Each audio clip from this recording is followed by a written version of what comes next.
Good morning student. Today our chapter is रेशों से वस्त्र तक। जैसा कि कक्षा 6 में आपने पढ़ा है कि प्लांट से भी आपको फाइबर्स मिलते हैं, यानी कि रेशे मिलते हैं, और जंतुओं से भी आपको रेशे मिलते हैं, जैसे कि ऊन और रेशम। जंतुओं से मिलने वाले रेशों को हम क्या कहते हैं? जानतव रेशे कहते हैं। ऊन से जो रेशे मिलते हैं, ऊन के जो रेशे हैं वो भेड़ अथवा याक के बालों से मिलते हैं। रेशम के फाइबर रेशम के कीट से मिलते हैं, कोकून से मिलते हैं। अभी भेड़ के जो हैं ये किस भाग से मिलते हैं, किससे आते हैं? स्वेटर किससे बनाए जाते हैं, किससे बुनते हैं? रेशम के फाइबर में कैसे रेशम बनाया जाता है? साड़ियाँ कैसे बनी जाती है? इन प्रश्नों के अध्ययन हम इस चैप्टर में करेंगे। जानतव रेशे, ऊन और रेशम। इसमें पहला टॉपिक आ रहा है आपका ऊन। भेड़, बकरी, याक, कुछ अन्य जंतुओं से ऊन प्राप्त की जाती है। ऊन प्रदान करने वाले इन जंतुओं के शरीर बालों से ढके होते हैं। ये बालों से क्यों ढके होते हैं? बालों जंतुओं के आवरण पर बालों की एक मोटी परत क्यों होती है?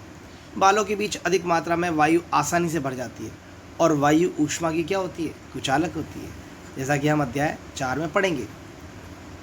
अतः बाल इन जंतुओं को गर्म रखते हैं। अतः बाल इन जंतुओं को क्या रखते हैं? गर्म रखते हैं। और ऊन रोएदार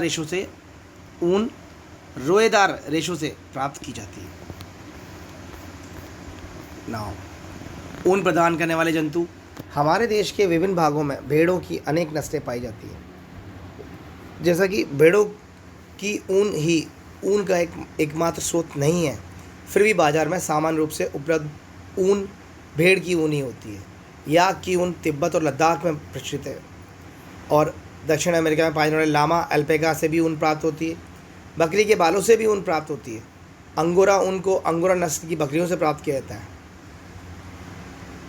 जो जम्मू एवं कश्मीर के पहाड़ी क्षेत्रों में पाई जाती है। कश्मीरी बकरी की त्वचा के निकट मुलायम बाल फर होते हैं। इनसे बेहतरीन शॉलें बनाई जाती हैं, जिन्हें पश्मीना शॉलें कहते हैं। मतलब एक पर्टिकुलर स्पेसिफिक शॉल बन रही है, इसका नाम दिया जाता है पश्मीना शॉल। ऊँट के शरीर के बालों का उपयोग भी ऊन के रूप में किया जाता है। यहाँ पर नेक्स्ट टॉपिक आपके आ रहा है रेशों से ऊन तक।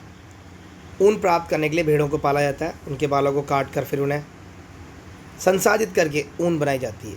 आइए हम इस प्रक्रम के बारे में जानकारी प्राप्त करते हैं।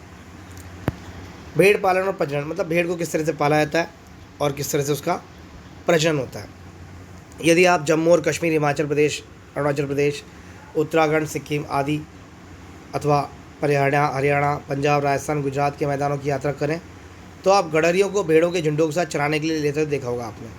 लेके जाते हैं गडरी जो होते हैं। भेड़ शाकाहारी होती हैं, घास पत्तियाँ पसंद करती हैं। भेड़ पालक पालने वाला कहलाता है। उन्हें हरे चारे के अतिरिक्त दाल, मक्का, ज्वार, खली सभी दी जाती है। बीज में से तेल निकाल लेने के बाद जो बचा हुआ पदार्थ होता है वो कहते हैं खली, और खनिज भी खिलाते हैं। सर्दियों में भेड़ों को घरों के अंदर रखा जाता है। उन्हें पत्तियाँ, अनाज और सूखा चारा खिलाया जाता है।